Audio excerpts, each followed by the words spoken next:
নিউজে শুনছিলেন শিরোনাম, আপনাদের সাথে আছি আমি সূচনা হাসান। ভারতীয় সীমান্তে পুশের চেষ্টা অব্যাহত রেখেছে বিএসএফ। মেহেরপুর সদর উপজেলার খালপাড়া সীমান্ত দিয়ে 4 জনকে পুশিনের চেষ্টা করেছে বিএসএফ। শুক্রবার ভোরে ঠেলে দেয়া 4 জনকে সীমান্তে দেখতে পায় বিজিবি। পরে স্থানীয়দের সহায়তায় বাংলাদেশে প্রবেশে বাধা দিলে তারা আটকে পড়েন সীমান্তের শূন্যরেখায়। এরপর তারা আশ্রয় নেন একটি বাগানে। বর্তমানে তাদের অবস্থান নিশ্চিত হতে নজরদারি অব্যাহত রেখেছে বিজিবি। স্থানীয়রা জানান, ঠেলে দেওয়া 4 জনের মধ্যে 1 জন পুরুষ ও 3 জন নারী। তাদের পরিচয় জানা যায়নি।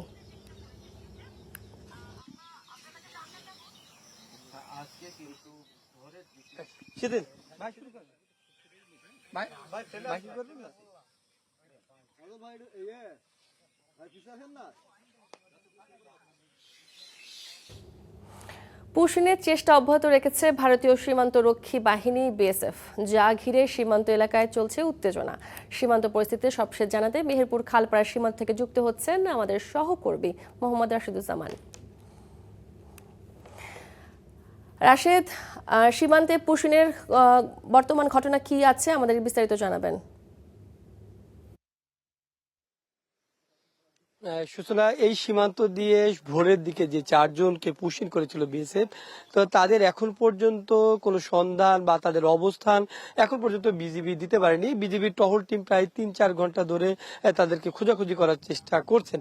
এর আগে যেটি হয়েছিল যে ভোরের দিকে যে 4 জনকে পুশিং করা হয়েছিল, গ্রামবাসীর সহায়তায় বিজিবি তাদেরকে আটক করার পরে শূন্যরেখা পার করে তাদেরকে ভারতের ওপারে দেওয়া হয় এবং তার ঘণ্টাখানিক পর্যন্ত তাদের অবস্থান নিশ্চিত ছিল। ঠিক কাঁটাতারের ওপারে যে বেড়া ছিল এবং বেড়ার পাশে যে গেট ছিল বিএসএফ এর, সেই গেটেই তারা কিন্তু অবস্থান করছিলেন। তারপর থেকেই হঠাৎ একটি বৃষ্টির পর তাদের সেখানে তাদের অবস্থান আর দেখতে পায়নি যে বিজিবি সেখানে পড়ে আছে। তাদের যে ব্যবহার্য যে ব্যাগ ছিল এবং অন্যান্য যে জিনিসপত্রগুলো ছিল সেগুলো সেখানে পড়ে আছে, কিন্তু তাদের সন্ধান পায়নি। বিজিবি প্রায় 3 ঘন্টা ধরে তাদের অবস্থান নিশ্চিত হওয়ার জন্য যে সীমান্ত এরিয়া অর্থাৎ শূন্যরেখা বরাবর যে বাংলাদেশের সীমান্ত তাদেরকে খুঁজে বের করার চেষ্টা করছে। তবে কিছুক্ষণ আগ পর্যন্ত যে ফলাফলটা যেটি আমাদের কাছে এসেছে, এখন পর্যন্ত তাদের সন্ধান মেলেনি। তবে অনেকে ধারণা করছেন যে যেহেতু শূন্যরেখার ওপারে বড় বড় পাট ক্ষেত রয়েছে, বাঁশবাগান রয়েছে, ঝোপঝাড় রয়েছে এবং বড় একটি আম বাগান রয়েছে, যে কারণে যদি তারাও সেদিকে থেকেও থাকে তাদের অবস্থান নিশ্চিত করা খুব একটা বড় কঠিন কাজ, যার কারণে তারা এখন পর্যন্ত তাদের অবস্থান নিশ্চিত করতে পারেননি। তবে এই স্থানীয়দের সাথে আমার কিছুক্ষণ আগে কথা হচ্ছে, তারা যেটি বলছেন যে এই প্রায় 1 কিলোমিটার যে এরিয়া এখানে রয়েছেন, এই 1 কিলোমিটার এরিয়াতেই পুশিং করার কিন্তু মানে একটা পরিবেশ। কারণ হচ্ছে এই জায়গাতে এত পরিমাণ যে ঝোপঝাড় বা যে পরিমাণ গাছপালা রয়েছে, বিএসএফ খুব সহজেই তাদেরকে এই ঝোপঝাড়ের মধ্য দিয়ে তাদেরকে পার করে দেওয়ার সম্ভাবনা রয়েছে এবং বলছেন যে ওপারে হয়তো বা আরো কিছু মানুষকে এনে ওই ক্যাম্পে রাখা হয়েছে, সুযোগের অপেক্ষা রয়েছে। বিজিবি তাদেরকে সুযোগ বুঝেই তাদেরকে পুশিং করার চেষ্টা করবে এমনটি তারা ধারণা করছেন। তো সেক্ষেত্রে এই সীমান্তে একটা উত্তেজনকর পরিস্থিতি তৈরি হয়েছে। বিজিবি। রাশেদ, আপনাকে ধন্যবাদ। নারায়ণগঞ্জে জামাত আমির কথা বলছেন, আমরা সরাসরি চলে যাচ্ছি সেখানে। পারবো না, শত বাধা উপেক্ষা করে আমরা অসৎ নেতৃত্বের পরিবর্তন ইনশাআল্লাহ বাংলাদেশে করব। সৎ নেতৃত্ব কায়েম করব। নেতাদের কপাল বড় করার জন্য নয়, গড়ার জন্য নয়, বরঞ্চ জনগণকে তার অধিকার ফিরিয়ে দেওয়ার জন্য।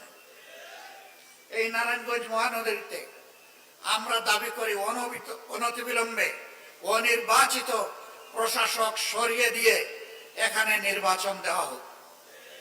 আগামী নির্বাচনে ইনশাআল্লাহ জনগণের দল বাংলাদেশ জামাতে ইসলামী এখানে ক্যান্ডিডেট দেবে। আপনারা কি চান? সত্যি আপনারা চান? আলহামদুলিল্লাহ, আমরা আজকে আপনাদের কাছে সেরকমই একটা মানুষ উপহার দিয়ে যাচ্ছে।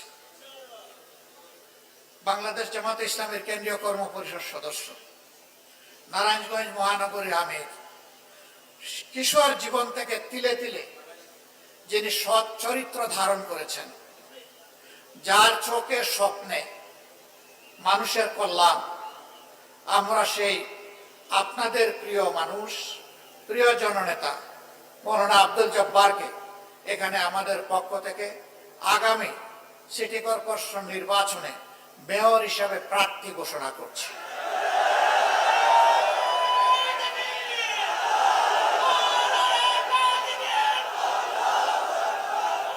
সংগ্রামী সহকর্মী বৃন্দ, অনেক দল প্রার্থী ঘোষণা করেছে, আরো অনেকে করবে। আমরা সবাইকে সাধুবাদ জানাই। রাজনীতির সুস্থ ময়দানে গণতান্ত্রিক পরিবেশে এই নির্বাচন যেন হয়, আগামীতে যেন কোনো চুরি ডাকাতি না হয়, ভোট জালিয়াতি না হয়, হুমকি ধমকি দেওয়া না হয়, কালো টাকার ছড়াছড়ি না হয়, নির্বাচন ইঞ্জিনিয়ারিং না হয়। সুষ্ঠু নির্বাচন হলে আমরা বিশ্বাস করি নারায়ণগঞ্জবাসী একজন সৎ, দক্ষ, যোগ্য, পদাবিরু মানুষকে ইনশাআল্লাহ তাদের নেতা হিসেবে নির্বাচিত করবে। সেই সাথে আমরা ঘোষণা দিচ্ছি 27টি ওয়ার্ডের প্রত্যেকটি ওয়ার্ডে ইনশাআল্লাহ আমরা জনগণের সেই আকাঙ্ক্ষা পূরণ করতে পারে সেই রকম যোগ্য মানুষও আমরা ইনশাআল্লাহ জনগণকে উপহার দেব।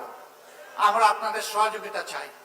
এখন থেকে জনগণের কাছে এই দাওয়াত, এই আওয়াজ নিয়ে যেতে হবে যে দেশ গড়তে হলে সুন্দর নারায়ণগঞ্জ, নিরাপদ নারায়ণগঞ্জ, শান্তির নারায়ণগঞ্জ, অগ্রগতির নারায়ণগঞ্জ, শিশুর নারায়ণগঞ্জ, বৃদ্ধের নারায়ণগঞ্জ, মায়ের নারায়ণগঞ্জ, ভাইয়ের নারায়ণগঞ্জ, শ্রমিকের নারায়ণগঞ্জ, ব্যবসায়ীর নারায়ণগঞ্জ, সেই নারায়ণগঞ্জ যদি আমরা করতে চাই তাহলে অবশ্যই সৎ, যোগ্য এবং খোদাবিরু মানুষদেরকে আগামীতে নির্বাচিত করতে হবে ইনশাআল্লাহ। আপনাদেরকে মোবারকবাদ। যারা এখানে এসেছেন, শহীদ পরিবারের সম্মানিত সদস্যবৃন্দ সহ এখানে বাংলাদেশ ইসলামী ছাত্র শিবিরের কেন্দ্রীয় সভাপতি এসেছেন নুরুল ইসলাম সাদ্দাম, আমরা সবাইকে আন্তরিক অভিনন্দন জানাচ্ছি। নারায়ণগঞ্জে কর্মী সম্মেলনে সরাসরি বক্তব্য রাখছিলেন জামায়াত আমির। আমরা শুনছিলাম তার বক্তব্য। রোহিঙ্গা প্রত্যাবাসনে জোরালো বৈশ্বিক পদক্ষেপের আহ্বান জানিয়েছেন পররাষ্ট্র প্রতিমন্ত্রী সামা ওবায়দ ইসলাম। বৃহস্পতিবার জাতিসংঘ সদর দপ্তরে এক উচ্চ পর্যায়ে প্যানেলে এই আহ্বান জানান তিনি। এ সময় বেসামরিক জনগণের সুরক্ষা, আন্তর্জাতিক মানবিক আইন সমুন্নত রাখার ওপরও জোর দেন তিনি। এছাড়া রোহিঙ্গা নারী ও কিশোরীদের ওপর চলমান অর্থায়ন সংকটের নেতিবাচক প্রভাব নিয়েও গভীর উদ্বেগ প্রকাশ করেন প্রতিমন্ত্রী। অনুষ্ঠানের ফাঁকে ভিয়েতনামের পররাষ্ট্রমন্ত্রী ডক্টর নগুয়েন মিন ভুর সঙ্গে সৌজন্য সাক্ষাৎ করেন সামা ওবায়দ। বৈঠকে পারস্পরিক স্বার্থ সংশ্লিষ্ট বিষয়ে দ্বিপাক্ষিক সহযোগিতা জোরদারের বিভিন্ন দিক নিয়ে মতবিনিময় করেন তারা।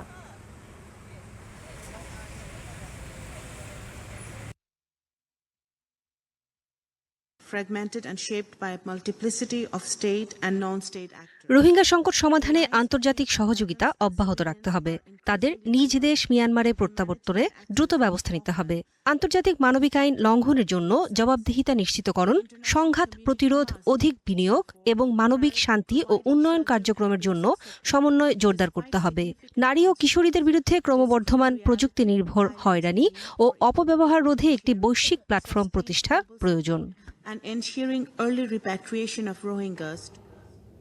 চাঁদাবাজি যার নেশা ও পেশা, যাকে গ্রেফতার করে তা মাইকিং করে প্রচার করে পুলিশ। আর কারাগারও যেন তার কাছে কিছুদিনে বিশ্রামাগার মাত্র। আইনকে বৃদ্ধাঙ্গুলি দেখিয়ে চলা সেই মানুষটির নাম মোহাম্মদপুরের আলোচিত চাঁদাবাজ ফারুক ওরফে কাইল্লা ফারুক। আইনের ফোকর গোলে ফারুকের দৌরাত্ম্য জনজীবনে যে নাভিশ্বাস তৈরি করছে তাই জানাচ্ছেন নিবি সাহা। সুন্দর কর্মপরিবেশ। বুধবার রাতে ঢাকার কেরানীগঞ্জে ওয়্যারহাউসে কাজ করছিলেন একটি কুরিয়ার সার্ভিসের কর্মীরা। এ সময় আক্রমণাত্মক ভঙ্গিতে সেখানে ঢোকে একদল লোক।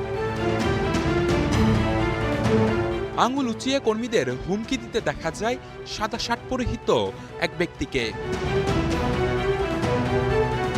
ঘণ্টাখানেক পরের ঘটনা, ওই কুরিয়ারের পণ্যবাহী গাড়ি বসিলা ব্রিজ পার হওয়ার সময় হামলার শিকার হয়। প্রশ্ন ওঠে, হুমকি এরপর হামলা, কে ওই সাদা শার্ট পরিহিত ব্যক্তি? তবে নাম জানলেও আতঙ্কে সেই নাম মুখে নিতে চান না কেউই। আমি স্টেটমেন্ট দিলাম, আধা ঘন্টা পর অ্যারেস্ট হয়ে 2 মাস পর আপনাকেই পাবো না, আপনাকেই পাবো, আমাকেই পাবেন না আপনারা। ভয়কে জয় করে সেই ব্যক্তির পরিচয় ও চাঁদাবাজি নিয়ে মুখ খোলেন এই ভুক্তভোগী। তবে তা পরিচয় গোপন রেখে তিনি জানান, নিজের 20 জন লোককে চাকরি দেওয়ার দাবির পাশাপাশি পুরানো টায়ার বিক্রির জন্য চাপ দেয়া সাদা শার্টের ওই ব্যক্তির নাম চাঁদাবাজ ফারুক, যার কথা না শুনলেই হামলার শিকার হতে হয়, যেমনটা হয়েছে কুরিয়ারের ক্ষেত্রে। গতকালকে তার ডিমান্ড ছিল তার 40টা ড্রাইভারের পর দিতে হবে at a time। আপনি কি বলতেছেন সে কানেই নেবে না, ও যেটা বলে সে বলবে, সে তার যেটা দরকার সে নেবে। বেশ কয়েকজন তো চেহারা দেখা যাচ্ছে, এদেরকে চেনে না মনে করছেন। গেল ফেব্রুয়ারিতে বসিলায় একটি গ্যাসের দোকানে চাঁদা দাবি করে আলোচনায় আসে ফারুক। এলাকায় সে কাইল্লা ফারুক নামে পরিচিত। 22 ফেব্রুয়ারি তাকে গ্রেপ্তারের পর চাঁদাবাজ গ্রেপ্তার হয়েছে খবর দিয়ে মাইকিং করে পুলিশ। সে সময় কারাগারে ঠাঁই হলেও মাত্র 3.5 মাসের মাথায় আবারও আলোচনায় সেই কাইল্লা ফারুক। আমরা ধরলাম, তাকে আটকাইলাম, সে আবার বের হয়ে এসে আবার চাঁদাবাজি শুরু করলো। এই কষ্টের কথা আমরা কাকে বলবো? আইন শৃঙ্খলা বাহিনী বলছে অভিযানে গ্রেপ্তার হলেও আইনের ফাঁকফোকর দিয়ে বেরিয়ে যাচ্ছে ছিনতাইকারী ও চাঁদাবাজরা। এই ঘটনার প্রেক্ষিতে যখন একটা অপরাধী অল্প সময়ের মধ্যে বের হয়ে আসতেছে, আবার বারবার ধরা পড়তেছে, তখন তো তার সাহস বেড়ে যাচ্ছে যে আমার জন্য তো সহজ। এখানেও একটা পদক্ষেপ নিলে একটা দ্রুততম, যদি একটা ট্রাইব্যুনাল কিংবা কোনোভাবে এদের দ্রুত বিচার করে একটা শাস্তি নিশ্চিত করা যায়, সাজা নিশ্চিত করা যায়, সেটা কিন্তু ভালো হতো সবার জন্য। আমরা অ্যাগ্রেসিভ পুলিশিং করব। কেরানীগঞ্জে ওয়্যার হাউসের ঘটনায় কেরানীগঞ্জ মডেল থানায় অভিযোগ দিয়েছে প্রতিষ্ঠানটি।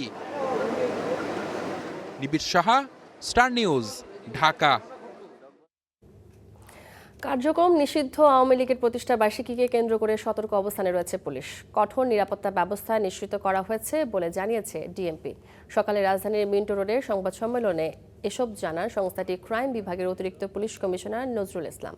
এর আগে তিনি জানান, বিপুল পরিমাণ গুলি ও অস্ত্রসহ ওয়ারির শীর্ষ সন্ত্রাসী সজল ওরফে অটো সজল এবং তার 3 সহযোগীকে গ্রেফতার করা হয়েছে। গ্রেফতারকৃত অন্যরা হলেন বাপ্পি, হানিফ ও শামসুন নাহার। তারা যাত্রাবাড়ি থানা থেকে অস্ত্র গুলি লুটের সাথে জড়িত ছিলেন বলে প্রাথমিকভাবে ধারণা করা হচ্ছে। এছাড়া গ্রেফতারের সময় তাদের কাছ থেকে মাদকও জব্দ করা হয় বলে জানায় ডিএমপি।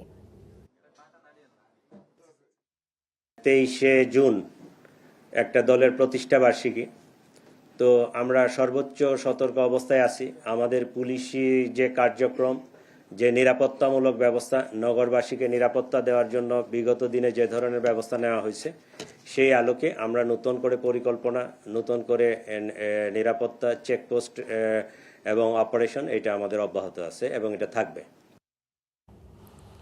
উন্নত জীবনের স্বপ্ন নিয়ে রাশিয়ায় পাড়ি জমিয়েছিলেন জামালপুরের 3 যুবক। তবে ভাগ্য সহায় হয়নি। যাওয়ার মাত্র 23 দিনের মাথায় পরিবারের সঙ্গে বিচ্ছিন্ন হয়ে যায় যোগাযোগ। পরে জানা যায় রাশিয়ার সেনাবাহিনীর কাছে বিক্রি করা হয়েছে তাদের। এরই মধ্যে ইউক্রেন যুদ্ধে ড্রোন হামলায় প্রাণ গেছে 2 জনের। মাত্র 5 মাস বয়সী মেয়ে আর সে এখনো বাবা ডাকতে শেখেনি। সংসারের সচ্ছলতার আশায় স্ত্রী সন্তান রেখে রাশিয়া পাড়ি জমান জামালপুর সদর উপজেলার গোদাশিমলা এলাকার আরমান আলী। কিন্তু সেখানে যাওয়ার 23 দিনের মাথায় পরিবারের সঙ্গে তার যোগাযোগ বন্ধ হয়ে যায়। 12 জন মানুষ মারা গেছে, পরিপূর্ণ বলতে পারবো না, আপনারা হয়তো জানেন। হ্যাঁ, আমরা 4 জন এখন জীবিত আছি, আমরা 4 জনই আহত।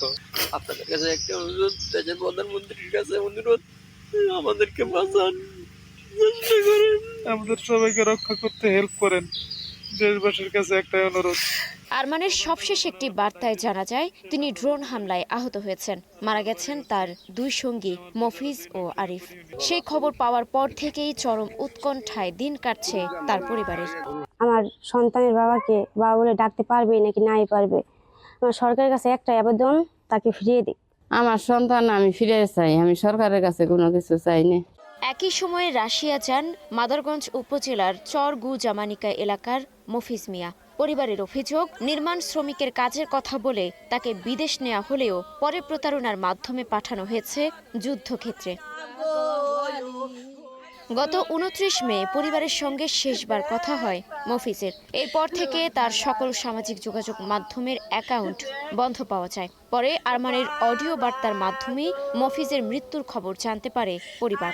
ধার দেনা করে বিদেশে পাঠানো ছেলের এমন পরিণতি মেনে নিতে পারছেন না স্বজনরা। আমাকে সেনাবাহিনী ক্যাম্পে নিয়েছে, আমাকে যুদ্ধ নিয়ে যাবে, এরপরে আর ফোন টোন দেয় নাই, এখন মৃত্যু সংবাদ আইছে। মারা পাই আর জীবিত পাই, আমি আর কিছু চাই না, আমার পোলাটা চাই। আমার ভাইরও মৃত্যু হয়ে গেছে, আমরা না চাই। অন্যদিকে আরিফ হোসেনের পরিবারও জানে না কি পরিণতি হয়েছে তাদের প্রিয়জনের। দালাল চক্রের বিরুদ্ধে কঠোর ব্যবস্থার দাবি স্থানীয়দের। 29 তারিখে একটা ভয়েস দিছে, ভয়েস দিয়ে কয়ে গেল ভাই আমি মনে হয় শেষ হয়ে গেলাম, তুই আমার যেমনি পারস সরকার মাধ্যমে চেষ্টা করে আমার বাঁচা। আমার ছেলেরা আমি সরকার কাছে ফিরে চাই, যেভাবে হয় কি মৃত্যু জীবিত। রাশিয়ায় নিখোঁজ এই 3 যুবকের প্রকৃত অবস্থা সম্পর্কে নিশ্চিত কোনো তথ্য নেই তাদের পরিবারের কাছে। আনুষ্ঠানিকভাবে সরকার বা প্রশাসনের পক্ষ থেকেও জানানো হয়নি কিছু। Desk report, star news. Digital নকলের সাজা যুক্ত করে মন্ত্রিসভায় পাশ হলো পাবলিক পরীক্ষা আইন, জানিয়েছেন শিক্ষামন্ত্রী আ.ন.ম এহসানুল হক মিলন। সকালে রাজধানী কৃষি ইনস্টিটিউশনে রোটারি বাংলাদেশ আয়োজিত লিডার্স ট্রেনিং সেমিনারে এসব জানান তিনি। শিক্ষামন্ত্রী বলেন, শিক্ষার্থীদের এমনভাবে গড়ে তুলতে হবে যাতে তারা সারা বিশ্ব নেতৃত্ব দিতে পারে। সবাইকে উচ্চ শিক্ষা দিয়ে বেকারত্বের কারখানা তৈরি করা যাবে না উল্লেখ করে শিক্ষামন্ত্রী বলেন, কারিগরি ও বৃত্তিমূলক শিক্ষায় গুরুত্ব দিচ্ছে সরকার। 6ষ্ঠ শ্রেণী থেকে পাঠ বইয়ে বাধ্যতামূলক হচ্ছে কারিগরি শিক্ষা।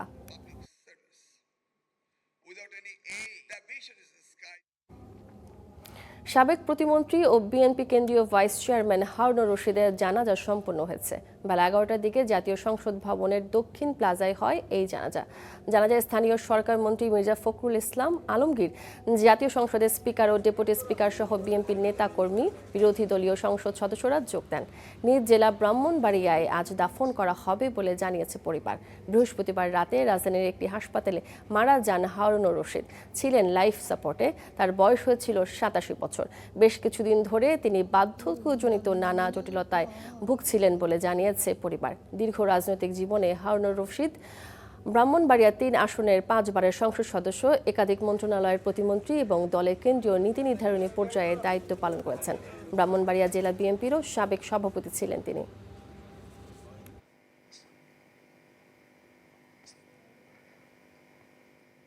এই ছিল স্টার নিউজে এতক্ষণ সাথে থাকার জন্য ধন্যবাদ।